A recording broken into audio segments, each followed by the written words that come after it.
Dikerjai keledai.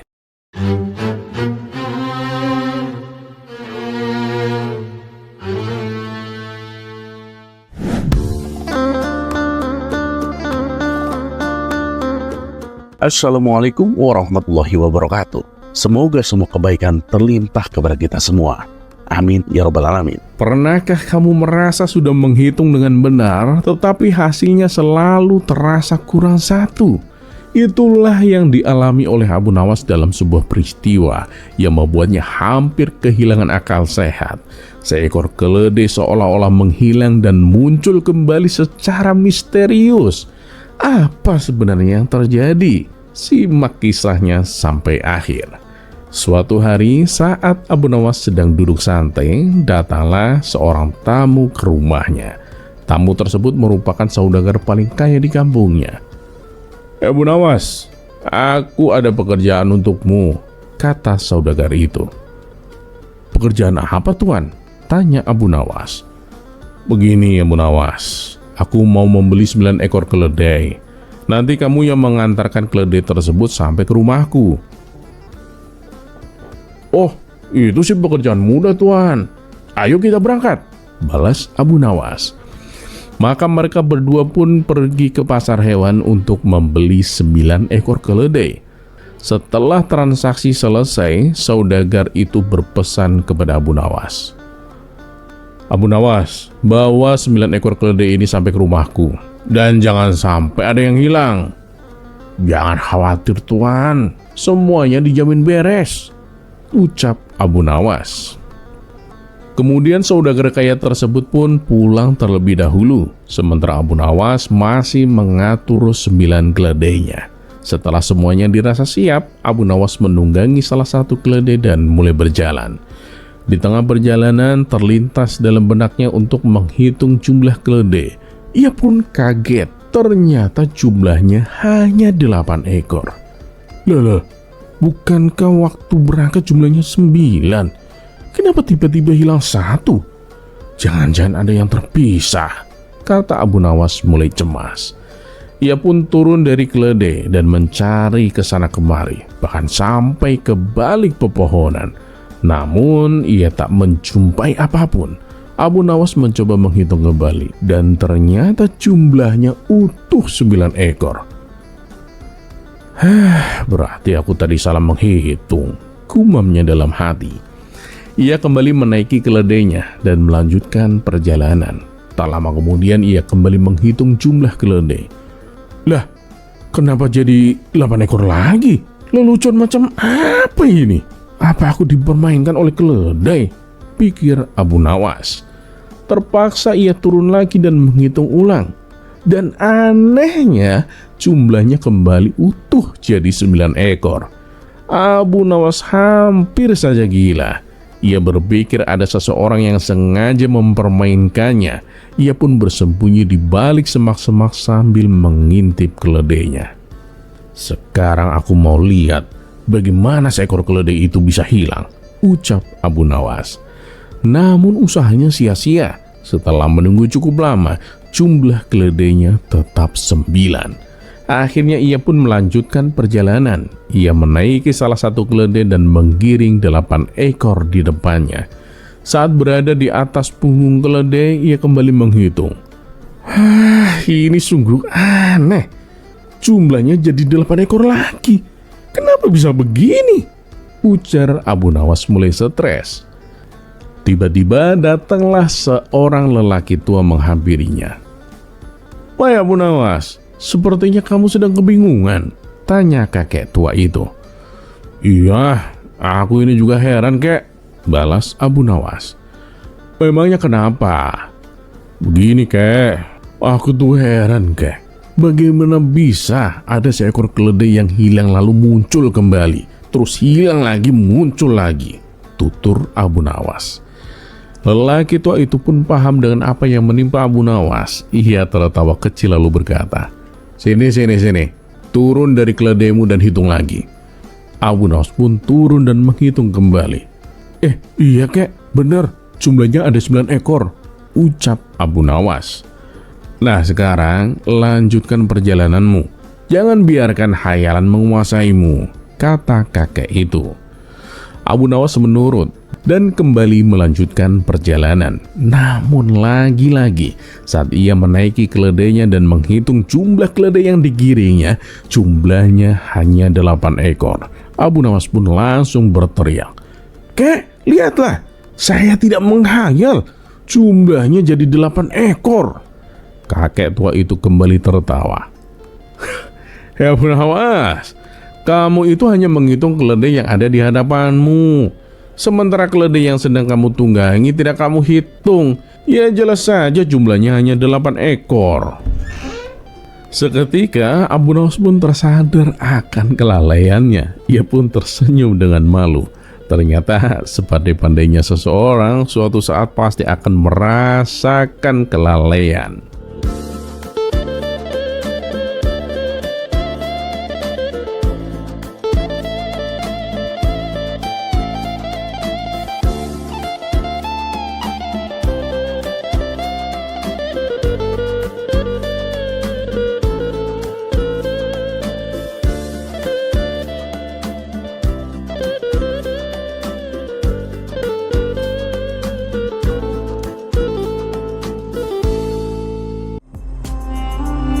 Kisah selanjutnya, konflik upah.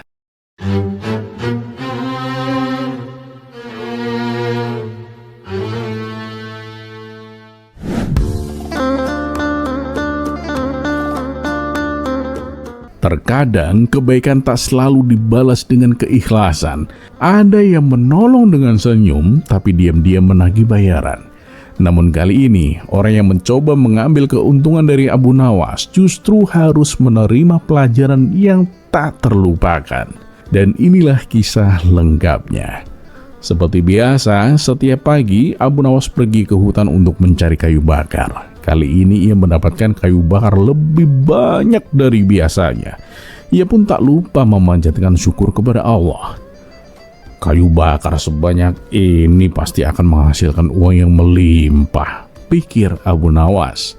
Namun saat hendak memanggul kayu tersebut, Abu Nawas tak mampu melakukannya. Tiba-tiba lewat 2 orang kawannya. "Ya Abu Nawas, kamu tidak akan mampu memikulnya sendirian," kata salah seorang dari mereka. "Iya, aku tahu. Kebetulan sekali kalian datang. Maukah kalian membantuku meletakkan kayu ini di punggungku?" pinta Abu Nawas. "Waduh, maaf Abu Nawas. Kami juga ada kepentingan mendesak. Kami tak bisa membantumu. Semoga Allah menolongmu," jawab mereka berdua lalu pergi meninggalkannya. "Bilang saja tak mau bantu, tak usah banyak alasan," gumam Abu Nawas dalam hati. Dengan sekuat tenaga, Abu Nawas mencoba mengangkut kayu itu seorang diri. Namun kejadian tak terduga menimpanya. Ia terpleset dan jatuh. Kayu-kayu yang dibawanya pun berserakan kemana-mana. Abu Nawas melirik ke sekitarnya, tetapi tak ada seorang pun yang bisa dimintai bantuan. Tiba-tiba lewatlah seorang lelaki bertubuh tinggi dan besar. "Hei kawan, tunggu dulu. Sudikah engkau membantuku mengumpulkan kayu bakar yang berserakan dan meletakkannya di punggungku?" pinta Abu Nawas. "Upah apa yang akan kamu berikan bila aku membantumu?" tanya lelaki itu. "Tidak ada sesuatu apapun kawan," jawab Abu Nawas. "Baiklah," balas lelaki tersebut sambil tersenyum. Ia pun membantu Abu Nawas mengumpulkan kayu yang berserakan dan meletakkannya di punggungnya. Setelah itu, Abu Nawas melanjutkan perjalanan menuju pasar. Dari hasil penjualan kayunya, Abu Nawas mendapatkan uang yang cukup banyak. Saat hendak pulang, tiba-tiba ia dihadang oleh lelaki yang telah menolongnya. Lelaki itu menjulurkan tangan sambil berkata, "Mana upahku?" "Upah? Upah yang mana?" tanya Abu Nawas heran. "Loh, bukankah tadi kamu mengatakan akan memberiku upah?" balas lelaki tersebut. Ternyata lelaki itu mengira ketika Abu Nawas mengatakan tidak ada sesuatu apapun, itu adalah Abu Nawas sedang merendah. Sebab orang yang membawa kayu sebanyak itu tentu tidak mungkin pulang dengan tangan kosong. Sementara bagi Abu Nawas, kata-kata itu berarti apa adanya. Tak ada janji, tak ada imbalan, dan tak ada apapun yang ia simpan selain kejujuran. Maka terjadilah percekcokan di antara mereka berdua. Karena tidak ada yang mau mengalah, mereka sepakat membawa masalah ini ke hadapan Tuan Hakim. Dan singkat cerita, sampailah mereka di hadapan Tuan Hakim dan mengadukan permasalahannya. "Tuan Hakim, Abu Nawas sudah berjanji akan memberi saya upah. Tapi ketika saya menagihnya, dia tidak mau memberikannya," ujar lelaki itu. "Benar begitu Abu Nawas?" tanya Tuan Hakim. "Ya, benar Tuan Hakim. Tapi saya sudah menjawab bahwa upahnya tidak ada sesuatu apapun Tuan Hakim. Namun dia tetap memaksa saya untuk memberikan upah," kata Abu Nawas membela diri. "Baiklah, aku putuskan.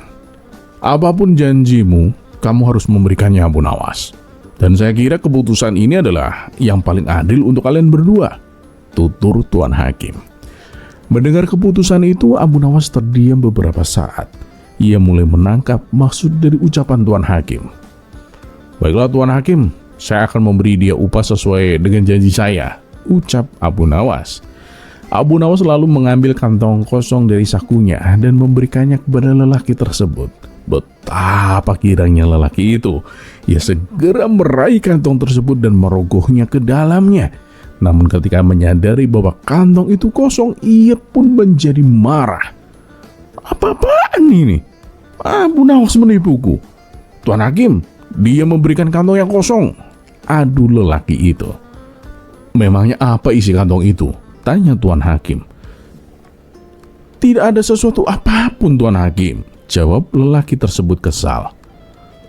"Nah, kalau begitu Abu Nawas sudah membayar upahnya. Bukankah ia sejak awal mengatakan bahwa upahnya adalah tidak ada sesuatu apapun?" jelas Tuan Hakim. "Dengan ini permasalahan kalian saya anggap selesai. Silakan kalian pulang ke rumah masing-masing." Lelaki itu pun hanya terdiam, sementara Abu Nawas tersenyum tipis. Dan sekali lagi, kecerdikannya menyelamatkannya dari orang yang ingin mengambil keuntungan darinya.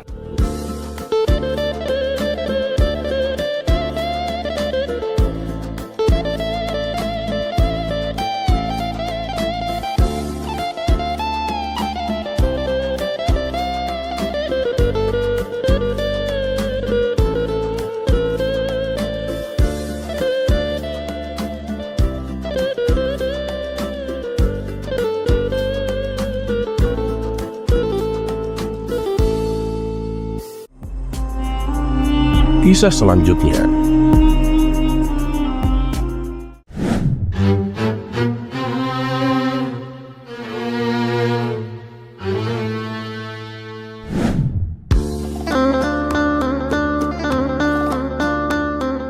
Ada seorang ateis mati dalam keadaan tersenyum.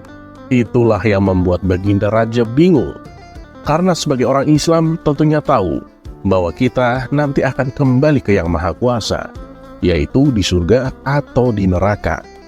Dan orang yang mati dalam keadaan tersenyum, itulah orang-orang yang sudah diperlihatkan indahnya surga. Tapi masalahnya, yang mati tersenyum ini adalah orang ateis, yang gak percaya adanya Tuhan, apalagi surga neraka. Baginda Raja pun bingung dengan fenomena ini, tapi tidak dengan Abu Nawas. Itu sudah seperti teka-teki receh dan gak berbobot sama sekali. Berikut kisah lengkapnya. Pada suatu hari, Baginda Raja mengajak Abu Nawas memasuki kamar mayat. Di dalam kamar itu terdapat 3 mayat yang sedang berbaring di tempatnya masing-masing. Nampak jelas kalau ketiga mayat tersebut meninggal dalam keadaan tersenyum. "Abu Nawas, kamu tahu siapa mayat ini? Kenapa dia tersenyum?" tanya Baginda Raja sambil menunjuk mayat yang pertama. "Yang saya tahu dulunya dia itu orang yang rajin beribadah Paduka. Ini pasti karena dia tahu tempat kembalinya adalah surga. Makanya dia meninggal dengan tersenyum bahagia," jawab Abu Nawas. "Oh, begitu ya. Terus kalau mayat yang ini, kenapa dia tersenyum?" tanya Baginda Raja sambil menunjuk mayat kedua. Nah, kalau mayat yang ini, semasa hidupnya dulu dia rajin bersedekah dan rajin sholat malam, Paduka. Ini pasti karena dia tahu tempat kembalinya adalah surga. Makanya dia meninggal dengan tersenyum bahagia, terang Abu Nawas. Dan ketika Baginda Raja akan bertanya tentang mayat yang ketiga, ternyata ia mengenalinya. Loh, ini kan si ateis. Saya kenal betul orang ini. Tapi kenapa dia matinya tersenyum? Aneh. Coba menurutmu kenapa ini, Abu Nawas? Orang ateis kok matinya tersenyum? Tanya Baginda Raja. Sesaat Abu Nawas terdiam. Kalau ia menjawab karena masuk surga, itu tidak mungkin. Karena menurut ajaran Islam, orang yang tidak mengakui adanya Tuhan akan dimasukkan ke dalam neraka. Kalau menjawabnya tersenyum karena akan masuk neraka, itu juga nggak mungkin. Karena neraka adalah tempat penyiksaan yang sangat mengerikan. Tapi namanya saja Abu Nawas, ia punya jawaban untuk memuaskan rasa penasaran Baginda Raja. Abu Nawas lalu berkata kepadanya, "Benar apa yang Paduka katakan, dia ini memang orang ateis. Nah, kalau matinya tersenyum, ini pasti karena merasa bangga, Paduka. Dia ini pasti tahu akan ditempatkan bersama para raja-raja." Mendengar jawaban tersebut, Baginda Raja menjadi tersinggung dan sempat emosi. Abu Nawas, aku ini seorang muslim, dan aku mengakui adanya Tuhan. Kenapa mayat orang ateis ini ditempatkan di tempat yang sama denganku? Protes Baginda Raja. Tunggu dulu, Paduka jangan salah paham. Dia memang ditempatkan bersama raja-raja. Tapi raja zaman dulu, ya seperti Raja Fir'aun dan Raja Namrud. Jelas Abu Nawas. Spontan Baginda Raja tertawa terpinggal-pinggal.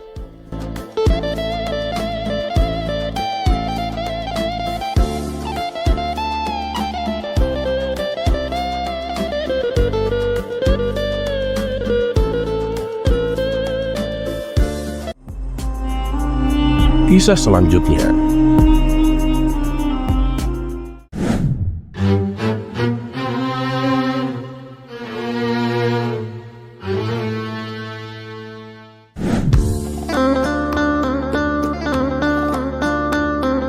Keluarga Abu Nawas terkenal dengan hidupnya yang sederhana. Sehari-hari ia mencari nafkah sebagai pencari kayu di hutan. Tapi meskipun hidup serba pas-pasan, ia selalu bersyukur. Hingga pada suatu hari saat sedang mencari kayu bakar, Abu Nawas melihat segerombolan orang berwajah garang berjalan ke arahnya. Karena takut menjadi korban kejahatan, ia pun segera memanjat pohon untuk bersembunyi. Ternyata dugaannya benar. Mereka adalah perampok yang baru saja menyelesaikan aksinya. Mereka membawa beberapa karung berisi emas dan berjalan menuju sebuah batu besar tak jauh dari tempat persembunyian Abu Nawas. Salah satu perampok yang tampaknya adalah pemimpin mereka berhenti di depan batu besar. Rupanya di samping batu itu terdapat pintu rahasia yang menuju ke sebuah gua bawah tanah. Mereka memasukkan semua harta hasil rampokan ke dalamnya, lalu menutup pintu dengan dedaunan sebelum pergi.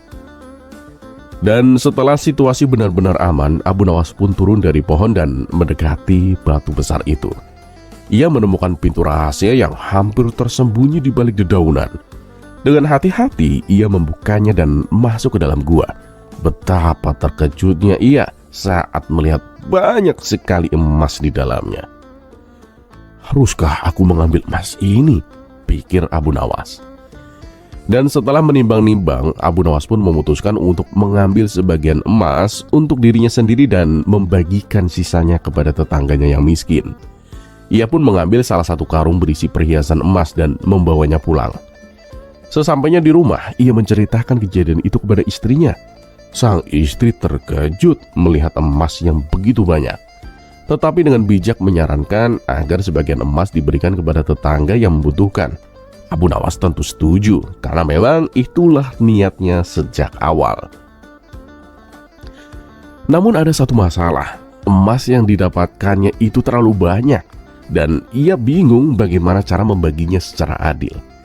Lalu ia pun memutuskan untuk meminjam timbangan dari tetangganya, yaitu Abu Jahil. Saat Abu Nawas datang meminjam timbangan, Abu Jahil curiga dan meledeknya. "Untuk apa kamu meminjam timbangan? Memangnya kamu punya harta?"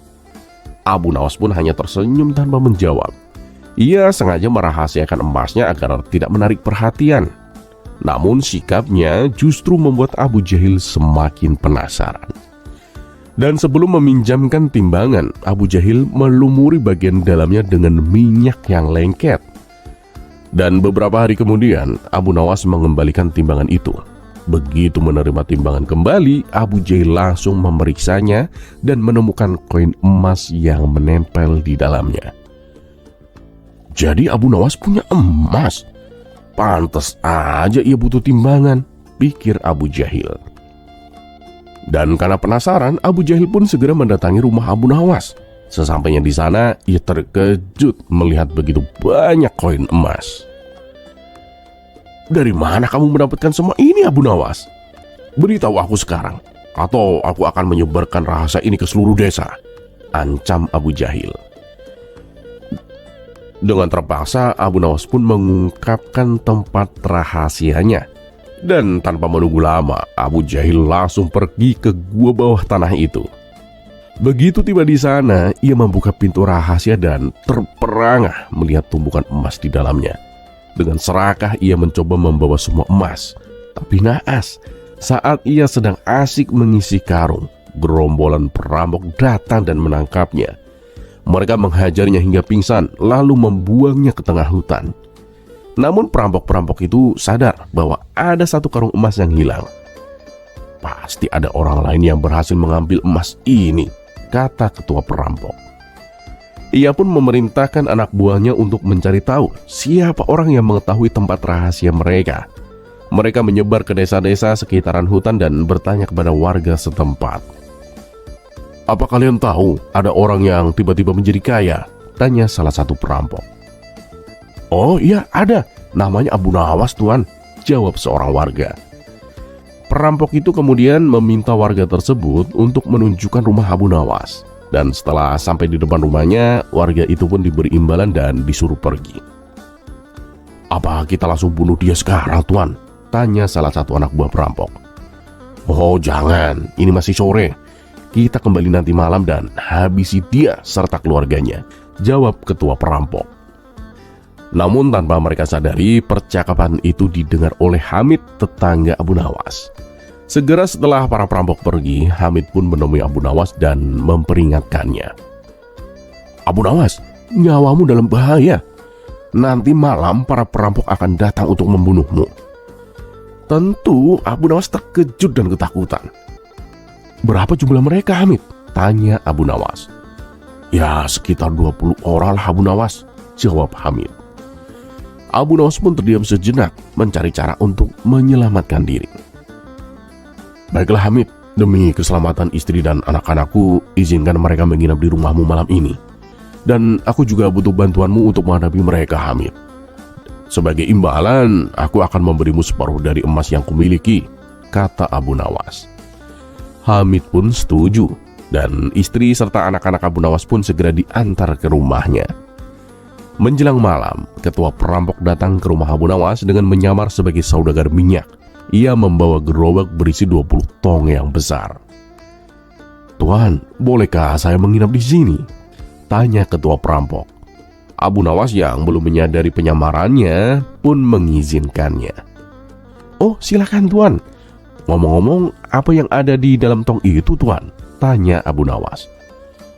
"Oh, itu minyak dagangan saya, Tuan," jawab ketua perampok. Abu Nawas pun menjamunya dengan ramah. Namun tak lama kemudian, Hamid datang dan langsung mengenali bahwa tamu itu adalah ketua perampok. "Abu Nawas, dia itu perampok yang akan membunuhmu," bisik Hamid. Abu Nawas tentu terkejut, tetapi tetap bersikap tenang agar tidak menimbulkan kecurigaan. "Ya sudah, Hamid, selagi aku melayaninya, periksalah isi tong-tong itu," kata Abu Nawas. Hamid pun pergi ke belakang dan mengetuk tong-tong itu satu persatu. Dari dalam tong terdengar suara, "Siap Tuan, kami menunggu perintah." Barulah Hamid menyadari bahwa tong-tong itu ternyata berisi anak buah perampok. Ia pun segera memberitahu kepada Abu Nawas, dan tanpa ragu mereka pun memanaskan minyak hingga mendidih, lalu menuangkannya ke dalam tong satu persatu. Akibatnya semua anak buah perampok pun tewas dengan mengenaskan. Dan setelah itu Abu Nawas pun kembali menemui ketua perampok yang masih duduk di ruang tamu. "Bagaimana Tuan? Apakah makanannya enak?" tanya Abu Nawas. "Wah, ini enak sekali Tuan. Terima kasih Tuan atas jamuannya," jawab si perampok.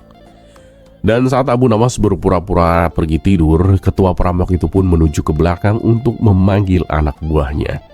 Namun saat dia membuka salah satu tong, ia pun terkejut dan ketakutan melihat anak buahnya semua sudah mati. "Ini pasti ulah jin penghuni rumah ini," pikirnya ketakutan. Dan tanpa pikir panjang ia pun melarikan diri ke dalam kegelapan malam. Dan akhirnya Abu Nawas pun selamat dari ancaman para perampok.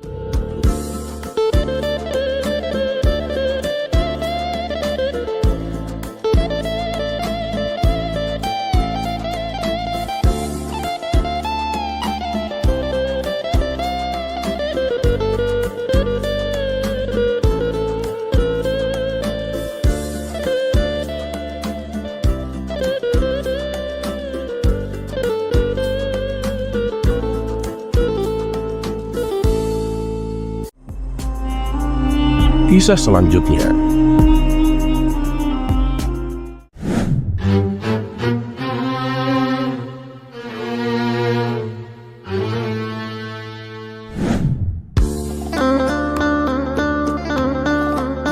Entah ini sudah keberapa kalinya Abu Nawas berhadapan dengan orang ateis. Dan yang sudah-sudah, si ateis hanya tertunduk lesu karena kalah telak dengan jawaban Abu Nawas. Tapi kelompok mereka ini tak ada kapok-kapoknya. Yang satu kalah, besoknya datang lagi yang lain. Seolah mereka tidak percaya dan tidak mengakui kekalahannya. Padahal sudah jelas, semua dilibas habis oleh Abu Nawas. Tapi pada kisah kali ini, si ateis mengajukan pertanyaan yang sangat sulit. Sampai-sampai Abu Nawas pun hampir enggan menghadapinya. Dan kisah ini bermula di suatu hari ada dua orang ateis datang memasuki kota Baghdad. Tujuan utama mereka tak lain dan tak bukan adalah mengajak debat kepada orang yang mempercayai adanya Tuhan. Dan singkat cerita, sampailah mereka di warung tempat biasa Abu Nawas nongkrong bersama kawan-kawannya. Melihat ada dua tamu orang asing, kawan-kawan Abu Nawas ini menyambutnya dengan ramah. Setelah dipersilahkan duduk, kedua orang asing tersebut bertanya, "Ada nggak di sini orang yang mengaku pintar?" Mendengar pertanyaan tersebut, kawan-kawan Abu Nawas menjadi heran. "Memangnya kenapa Tuan? Ada keperluan apa mencari orang pintar?" tanya salah satu kawan Abu Nawas. "Kami ingin mengajaknya berdebat mengenai Tuhan," jawab kedua orang tersebut. "Loh, kenapa harus diperdebatkan? Memang Tuan nggak percaya Tuhan?" tanya salah satu kawan Abu Nawas. "Memang kau pernah melihat Tuhan?" kata kedua orang ateis tersebut balik bertanya. "Ya enggak sih, tapi kan dengan adanya dunia ini dan seisi alam semesta sudah menjadi bukti bahwa Tuhan itu ada," jawab kawan Abu Nawas. "Ah, dari mana kau tahu kalau yang menciptakan alam semesta adalah Tuhan? Bisa saja kan itu adalah dongeng karangan manusia," balas kedua orang ateis. Karena takut kalah berdebat, kawan-kawan Abu Nawas memilih untuk diam. Dan tak berselang lama, datanglah Abu Nawas. Ia lalu mengambil tempat duduk di samping kawan-kawannya. "Ya Abu Nawas, kamu lihat dua orang asing itu? Mereka ngakunya sebagai ateis dan ingin mengajak debat tentang adanya Tuhan," kata kawannya memberitahu. "Iya Abu Nawas, bahkan tadi mereka sempat mengajak kami berdebat," sambung kawan lainnya. Mendengar hal itu, Abu Nawas pun menghampiri kedua orang asing tersebut. Ia pun berkata, "Maaf nih Tuan, saya hanya ingin menyampaikan, kalau memang Tuan tidak percaya Tuhan, ya itu hak Tuan. Tapi tolong, jangan pengaruhi penduduk di sini." Bukannya merasa bersalah, kedua orang asing itu malah mengajaknya berdebat. Ya, kalau kalian mengaku percaya adanya Tuhan, kenapa kalian tidak bisa membuktikannya? Balas si ateis. Oh begitu? Oke, aku terima tantangan kalian. Mau tanya apa kalian? Balas Abu Nawas dengan nada kesal.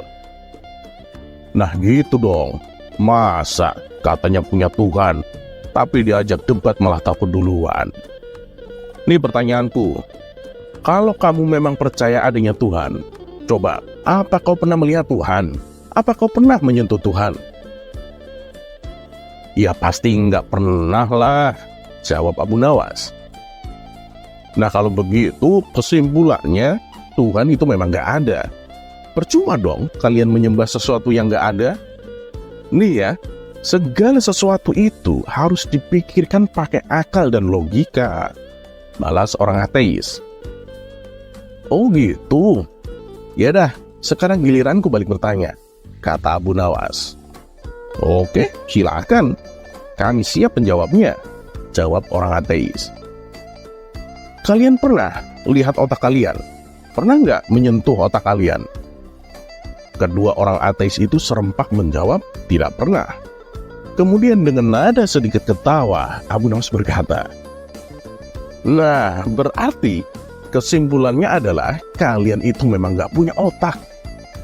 Sepotan kawan-kawan Abu Nawas tertawa terpinggal-pinggal mendengarnya. Tak ingin dipermalukan di hadapan orang-orang, kedua ateis itu kembali bertanya, ya Abu Nawas, katanya Tuhan kan maha tahu. Tentunya dia tahu dong kalau manusia akan berbuat kesalahan. Terus kenapa dia tetap menciptakan manusia? Atau jangan-jangan Tuhan memang nggak tahu? Tuhan macam apa itu? Ledek kedua orang ateis. Oh, mengenai hal itu, begini, aku tanya balik kalian.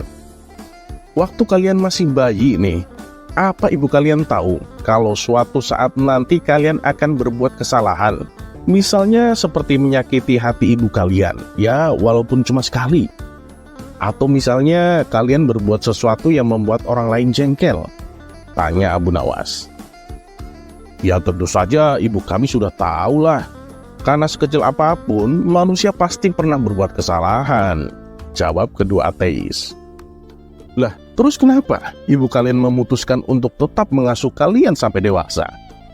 Kenapa kalian tidak dibuang saja ke laut? Atau kenapa kalian nggak dikasihkan saja untuk makan semut? Tahu kenapa?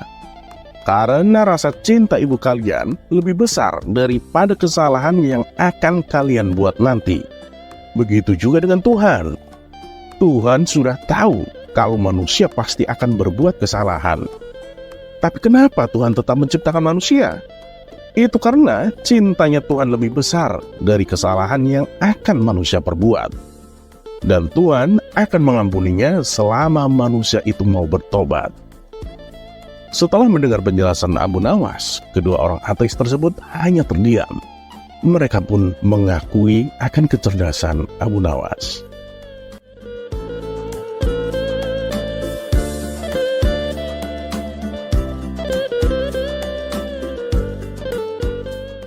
Terlepas apakah cerita ini adalah cerita fiksi atau kenyataan, teruslah berbuat kebaikan. Karena ketahuilah, kita mungkin tahu berapa umur kita sekarang, tapi tak ada yang tahu berapa sisa umur kita. Dan seperti biasa, terima kasih. Wassalamualaikum warahmatullahi wabarakatuh.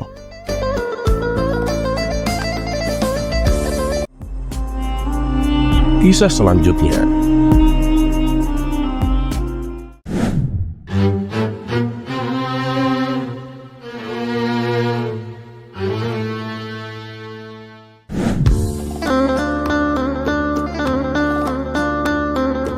Kala itu, negeri Baghdad sedang dilanda musim dingin. Terutama saat malam tiba, angin bertiup kencang hingga hawa dingin terasa menusuk tulang. Akibatnya, jalanan menjadi sepi tanpa aktivitas sama sekali. Sementara itu, Baginda Raja yang sedang duduk di singgasananya berkata kepada Panglima prajurit, "Panglima, dalam situasi seperti ini, kamu harus tetap waspada. Jangan lengah. Kondisi jalanan kota Baghdad yang sepi bisa dimanfaatkan oleh pencuri untuk melancarkan aksi jahatnya, terutama pada malam hari. Sang panglima pun menjawab, "Siap Paduka Yang Mulia. Saat malam tiba, saya sudah menugaskan beberapa prajurit di setiap sudut jalan untuk berjaga Paduka. Jadi rakyat tak perlu khawatir, rumah mereka akan aman dari aksi perampokan." Mendengar itu, Baginda Raja pun merasa lega. "Bagus, keamanan rakyatku harus diutamakan," ujar Baginda Raja. "Siap Paduka Yang Mulia. Tapi saya ingin mengajukan permintaan Paduka. Ini menyangkut prajurit-prajurit yang berjaga pada malam hari. Mereka semua kedinginan saat bertugas Paduka. Saya ingin mereka diberikan baju mantel yang tebal agar bisa fokus menjalankan tugasnya Paduka," pinta sang panglima. "Baiklah Panglima, minta saja pada bendara kerajaan supaya memberikan baju mantel untuk mereka," balas Baginda Raja. Berbicara soal dinginnya malam, tiba-tiba Baginda Raja teringat akan sesuatu.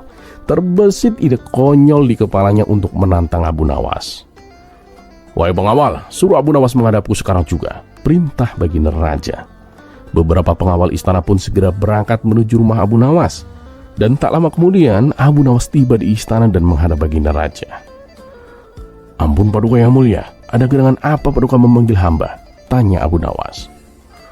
"Aku ada tantangan untukmu Abu Nawas. Jika berhasil, kamu akan mendapatkan hadiah uang yang banyak," kata Baginda Raja. Tentu saja Abu Nawas langsung tertarik dengan tawaran tersebut. "Kalau boleh tahu tantangannya apa Paduka?"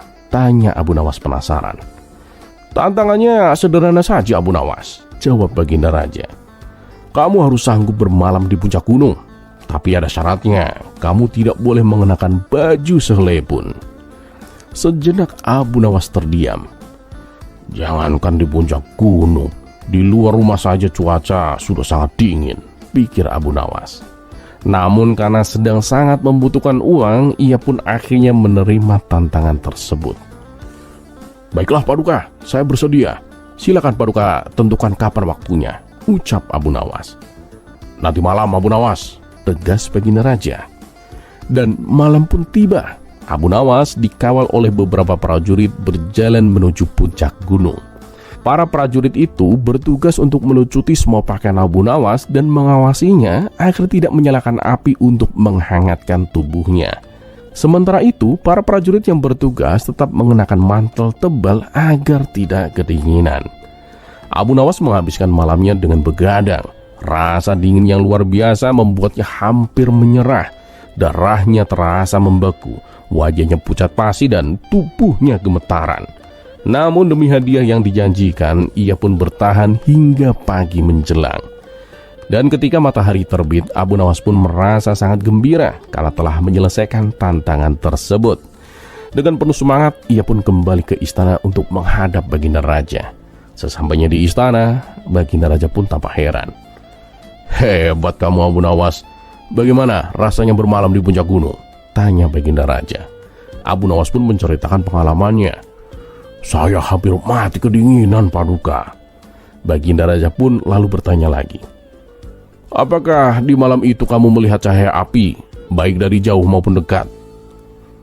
"Oh, tentu Paduka. Saya melihat ada cahaya obor dari salah satu rumah di perkampungan bawah kaki gunung Paduka," jawab Abu Nawas jujur. Mendengar itu, Baginda Raja pun langsung tertawa. "Hahaha, berarti kamu itu gagal Abu Nawas. Pantas saja kamu bisa bertahan. Rupanya kamu menghangatkan tubuh dengan cahaya obor itu," ujar Baginda Raja. Abu Nawas pun terkejut. "Maksud Paduka?" tanya Abu Nawas bingung. "Ya, karena kamu telah menghangatkan diri dengan cahaya api itu, maka kamu dinyatakan gagal Abu Nawas. Kamu tidak berhak mendapatkan hadiahnya," tegas Baginda Raja. Abu Nawas pun langsung marah mendengarnya. Namun ia tidak berani menunjukkan emosinya di hadapan Baginda Raja. "Kurang ajar, aku telah ditipu," gerutu Abu Nawas dalam hati. Dengan berat hati, ia pun pulang tanpa membawa hadiah sepeser pun. Dan sejak saat itu, Abu Nawas pun terus memikirkan cara untuk membalas perlakuan Baginda Raja. Hingga pada suatu hari, sebuah ide cemerlang muncul di kepalanya. Abu Nawas pun segera pergi menghadap Baginda Raja. "Paduka Yang Mulia, bila berkenan, saya ingin mengundang Paduka untuk makan siang di rumah saya," kata Abu Nawas. "Benarkah Abu Nawas? Masakan apa yang akan kamu hidangkan? Tanya Baginda Raja penasaran.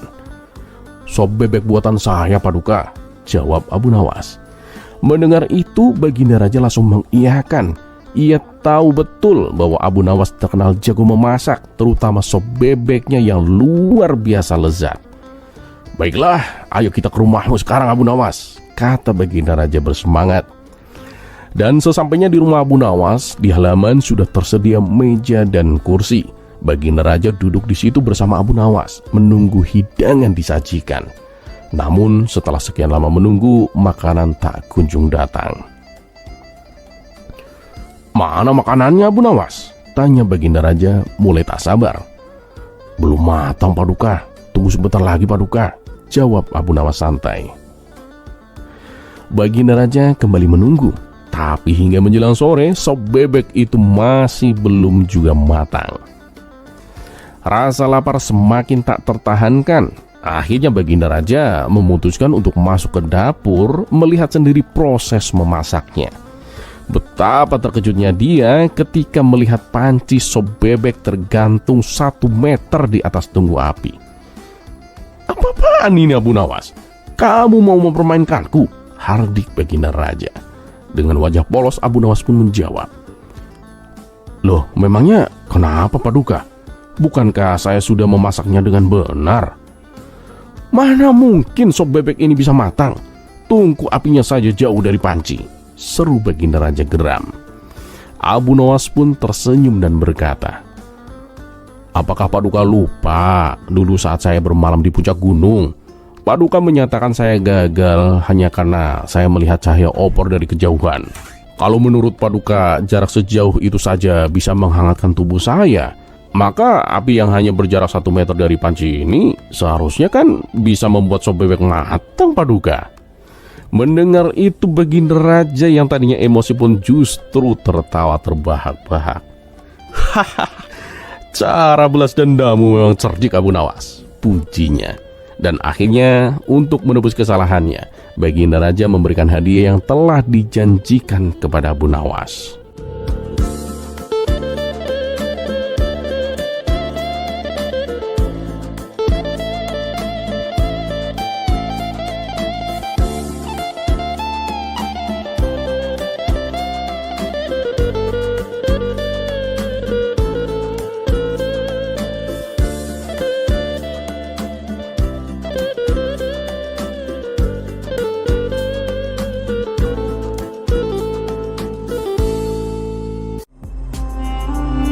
Kisah selanjutnya.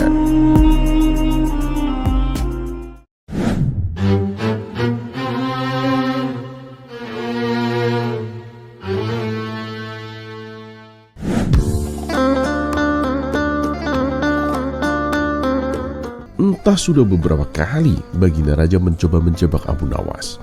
Namun upayanya itu selalu gagal dan selalu gagal. Kecerdikan Abu Nawas membuat setiap rencana Baginda Raja untuk mempermalukannya berakhir dengan kekonyolan dan justru membuat Abu Nawas semakin dikagumi rakyat. Baginda Raja pun mulai frustasi. Ia duduk di singgasananya, mengelus jenggot sambil berpikir keras. Ia ingin sekali bisa membuat Abu Nawas merasa kalah, meski hanya sekali.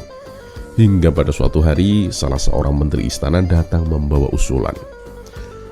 Paduka yang mulia, bagaimana jika kali ini kita beri dia pertanyaan yang terlihat sederhana, tapi jawabannya tak akan terpikir olehnya? Baginda Raja pun mengangguk perlahan. Wah, itu ide bagus. Persiapkan pertanyaannya sekarang juga. Setelah pertanyaan itu disepakati, Baginda Raja segera memerintahkan beberapa pengawal untuk memanggil Abu Nawas. Ketika para pengawal tiba di rumah Abu Nawas, ia sedang beristirahat dengan santai di beranda rumahnya, ditemani secangkir teh dan semilir angin pagi. Salah seorang pengawal berkata dengan nada yang tegas, Tuan Abu, Anda diperintahkan untuk menghadap Baginda Raja. Sekarang juga, Tuan. Abu Nawas pun mendengus kesal.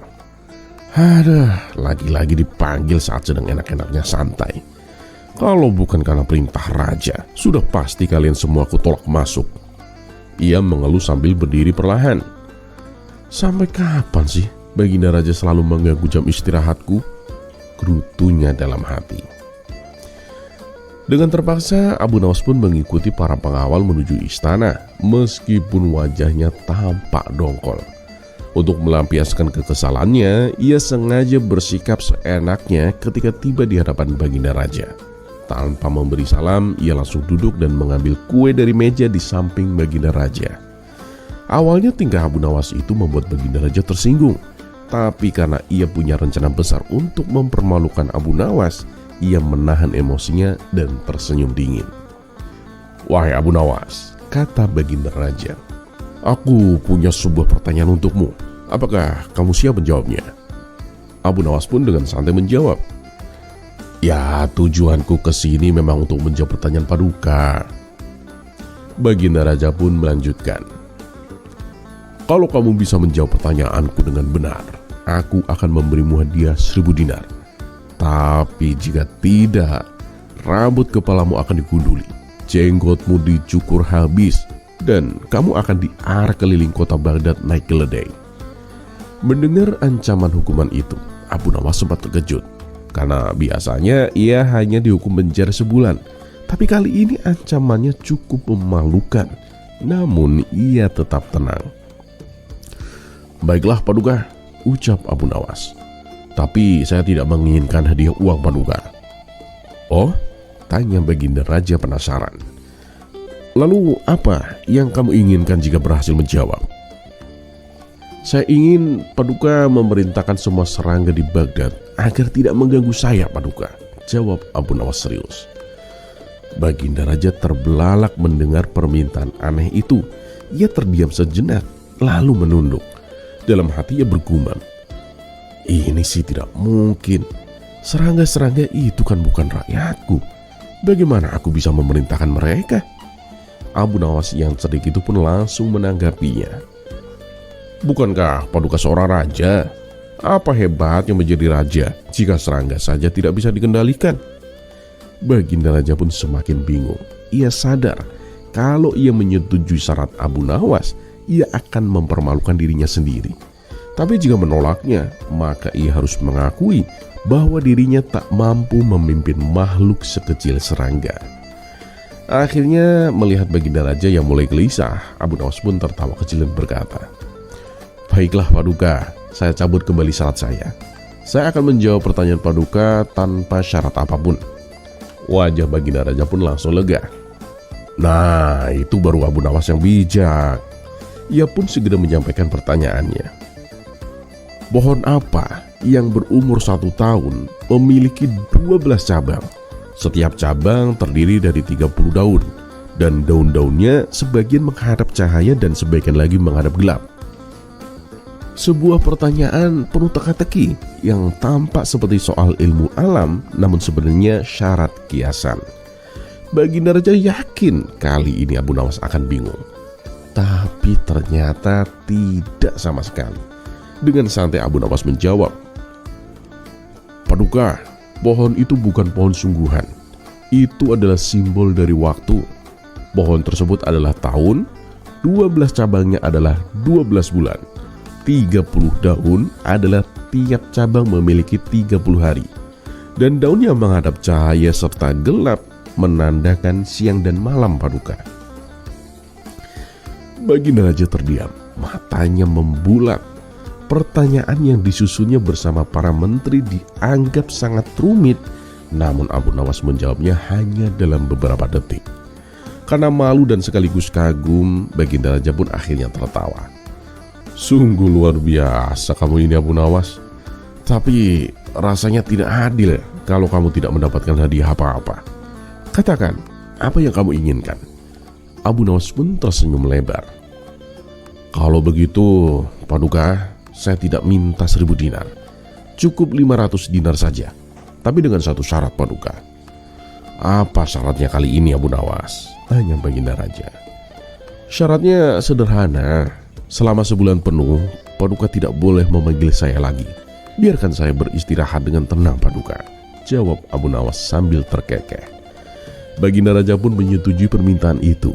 500 dinar diberikan dan selama sebulan penuh Abu Nawas hidup damai tanpa gangguan dari istana.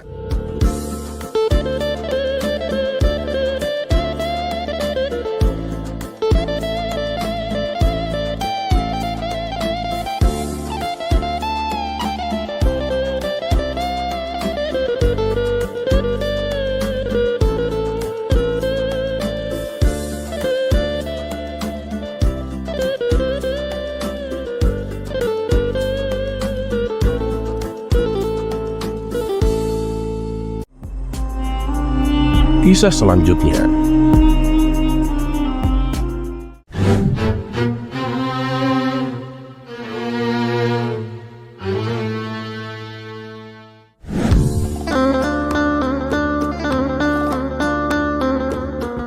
Bukan cuma kali ini saja Abu Nawas mendapatkan masalah dengan keledainya yang sering menghilang dari kandang. Karena sudah saking kesalnya, Abu Nawas pun memutuskan untuk melaporkan hal ini kepada Tuan Hakim. "Tuan," kata Abu Nawas dengan wajah serius, "keledaiku sering sekali menghilang dari kandang. Aku khawatir nanti ada yang mencurinya, Tuan." Tuan Hakim yang sedang bosan dan ingin bersenang-senang justru berencana mengerjai Abu Nawas. "Baiklah Abu Nawas," kata Tuan Hakim sambil tersenyum. "Aku akan mengutus 2 prajurit khusus untuk menjaga keledaimu. Tapi ada syaratnya." "Apa itu syaratnya, Tuan Hakim?" tanya Abu Nawas.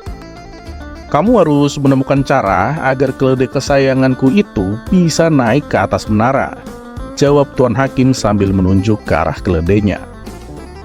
Mendengar itu Abu Nawas hanya terdiam. Emang dasar Hakim sialan, ada rakyatnya yang lagi butuh pertolongan malah dikerjain, gerutu Abu Nawas. Setelah Abu Nawas berpikir sejenak, lalu ia mengangguk dan berkata, "Baiklah Tuan Hakim, saya akan melaksanakan perintah Tuan." Tuan Hakim membalas, "Bagus, aku senang mendengarnya Abu Nawas." Abu Nawas kembali berkata, "Tapi aku melakukannya dengan caraku." "Terserah kamu Abu Nawas, kamu boleh melakukannya dengan cara apapun," balas Tuan Hakim. Maka diantarlah keledai Tuan Hakim ke hadapan Abu Nawas. Lalu oleh Abu Nawas, keledai tersebut dibawa ke bawah menara. Sesampainya di sana, Abu Nawas langsung memukuli keledai tersebut. "Ayo, naik ke atas, cepat naik!" teriak Abu Nawas. Keledai tersebut tentu saja tidak bergerak sedikit pun. Tuan Hakim yang melihat hal itu awalnya tertawa terpingkal-pingkal. "Ya Abu Nawas, apa yang sedang kau lakukan? Keledai itu tidak akan pernah bisa naik ke menara, Abu Nawas," katanya sambil tertawa. Namun Abu Nawas tak menghiraukannya. Ia tetap saja berteriak sambil memukulnya. Lama-kelamaan pukulan yang Abu Nawas berikan semakin keras dan kencang, sehingga keledai Tuan Hakim merintih kesakitan. "Apa-apaan kamu Abu Nawas? Kamu bisa membunuh keledaiku," bentak Tuan Hakim. "Memang itu yang sedang aku lakukan. Kalau keledai ini mati, arwahnya kan pasti akan terbang ke atas. Bahkan bukan hanya sampai ke atas menara, tapi akan sampai ke atas langit, Tuan," jelas Abu Nawas. Tuan Hakim yang khawatir dengan kondisi keledainya segera menghentikan perbuatan Abu Nawas tersebut. Sudah, cukup Abu Nawas, hentikan perbuatanmu. Baiklah, mulai nanti malam aku akan kirim 2 prajurit untuk menjaga keledaimu," kata Tuan Hakim. Sungguh sial nasib Tuan Hakim. Niatnya ingin mengerjai Abu Nawas, tapi malah dia yang kena apesnya.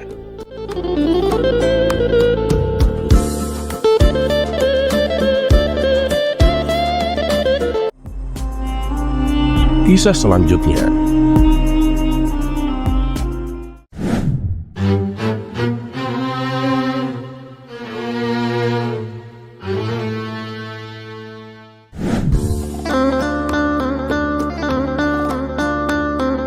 Dikisahkan ada seorang hakim istana yang tidak suka dengan Abu Nawas. Baginya Abu Nawas hanyalah rakyat biasa yang tidak memiliki jabatan apapun. Namun yang membuat sang hakim heran adalah kenapa para pembesar istana begitu menghormatinya. Apa sih hebatnya Abu Nawas? Nanti akan kubuat dia menjadi kacungku, agar para pembesar tahu bahwa orang yang mereka hormati tidak lebih dari seorang pesuruh, pikir sang hakim dalam hati. Namun sebelum itu terlaksana, justru sang hakim sendiri yang akhirnya menjadi kacung Abu Nawas. Begini kisah lengkapnya. Dan kisah ini bermula ketika suatu hari Abu Nawas mendatangi rumah sang hakim. Karena hakim adalah pejabat penting, tentu rumahnya dijaga ketat oleh prajurit istana. Saat tiba di depan gerbang, Abu Nawas berkata kepada penjaga, "Tolong sampaikan kepada Tuan Hakim bahwa Abu Nawas ingin menghadap." Tak lama kemudian, Abu Nawas pun diizinkan masuk. "Ada perlu apa, Abu Nawas? Tumben kau datang ke sini?" tanya Tuan Hakim. Abu Nawas pun menjawab, "Begini Tuan Hakim, besok aku akan pergi keluar kota dan aku butuh biaya Tuan. Kalau diperkenankan, tolong pinjami aku uang 10 dinar Tuan." Sang hakim pun menyeringai, "Boleh saja, tapi kamu harus memberikan jaminan." "Tidak masalah Tuan Hakim, aku bawa keledaiku sebagai jaminan Tuan," jawab Abu Nawas. "Bagus, bawa keledaimu ke belakang rumah dan taruh di sana," perintah sang hakim. Abu Nawas pun menurut dan menuntun keledainya ke belakang rumah. Setelah itu sang hakim menyerahkan uang 10 dinar dan berkata, "Ini uangmu, tapi ingat Abu Nawas, saat mengembalikannya nanti ada bunganya. Jadi totalnya menjadi 12 dinar Abu Nawas." Abu Nawas pun mengangguk dan segera menerima uang tersebut. Ketika Abu Nawas pergi, sang hakim tertawa puas. "Hahaha, betapa bodohnya dia.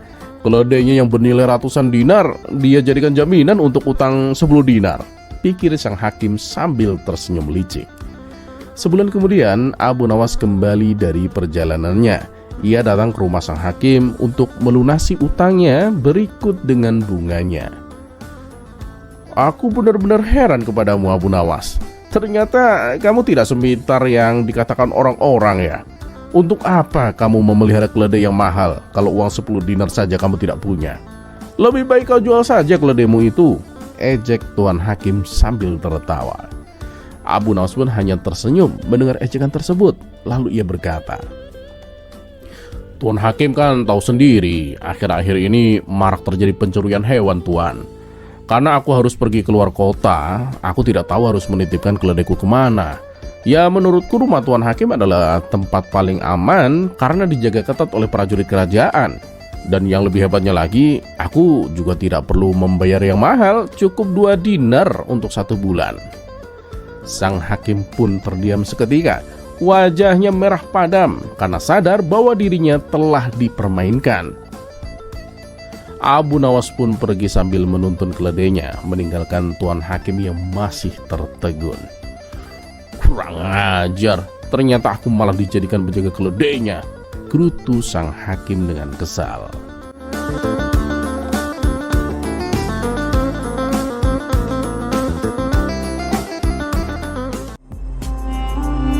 Kisah selanjutnya.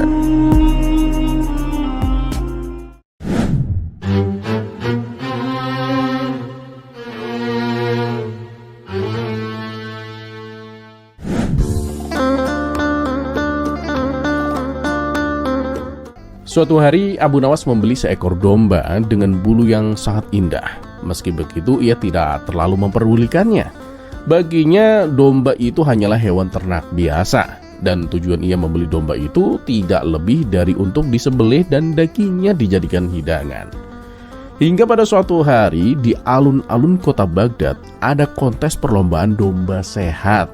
Siapa saja yang dombanya paling sehat akan menjadi pemenang dan berhak mendapatkan hadiah uang.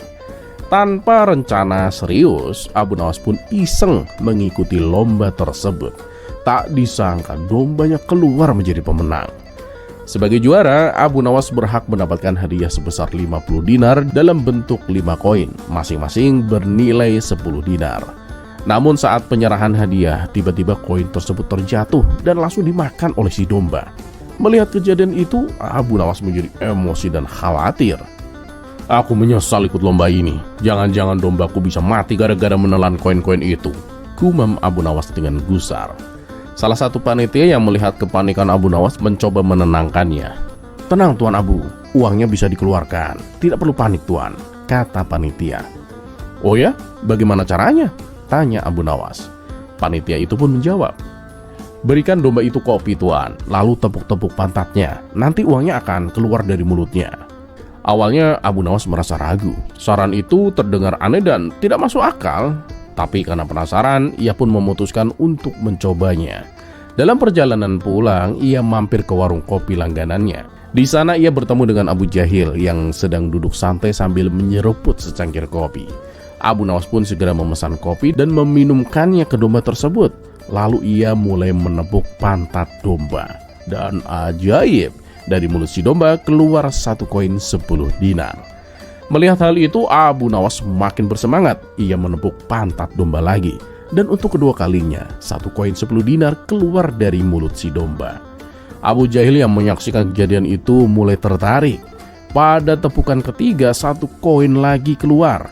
Melihat hal itu, Abu Jahil makin takjub. Luar biasa domba Abu Nawas. Sekali tepuk bisa mengeluarkan uang. Dan nominalnya tidak sedikit lagi, pikir Abu Jahil. Karena tergiur, muncul niat di benaknya untuk membeli domba tersebut. Hei Abu Nawas, aku ingin membeli dombamu, kata Abu Jahil. Ah tidak Abu Jahil, aku tidak menjualnya, jawab Abu Nawas dengan tegas. Bagaimana kalau aku beli dengan harga 50 dinar Abu Nawas, bujuk Abu Jahil. Sudah kubilang Abu Jahil, aku tidak akan menjualnya, balas Abu Nawas sambil terus menepuk pantat domba. Dan pada tepukan keempat, koin keempat keluar lagi. Kini hanya tersisa 1 koin 10 dinar terakhir di dalam perut domba. Ketika Abu Nawas hendak menepuk domba itu sekali lagi, Abu Jahil tiba-tiba menahan tangannya. Tunggu dulu Abu Nawas, bagaimana kalau aku beli dengan harga 100 dinar? Abu Nawas terkejut mendengar tawaran itu. Ia merasa aneh. Kenapa Abu Jahil mau membayar semahal itu untuk seekor domba? Apa kau serius? Tanya Abu Nawas. Tentu saja, aku serius Abu Nawas, jawab Abu Jahil dengan penuh antusias. Baiklah, kita sepakat ya, kata Abu Nawas. Abu Nawas pun menerima pembayaran 100 dinar dan Abu Jahil pun membawa pulang dombanya dengan penuh semangat. Dalam perjalanan pulang, Abu Jahil iseng menepuk pantat domba itu dan benar saja, koin terakhir keluar dari mulut si domba. Luar biasa domba ini, aku akan jadi orang kaya, seru Abu Jahil dengan penuh kegembiraan. Namun, keesokan harinya, tersiar kabar bahwa Abu Jahil dipenjara karena ketahuan menyiksa dombanya. Ia memukuli pantat domba itu terus-menerus hingga dombanya mati.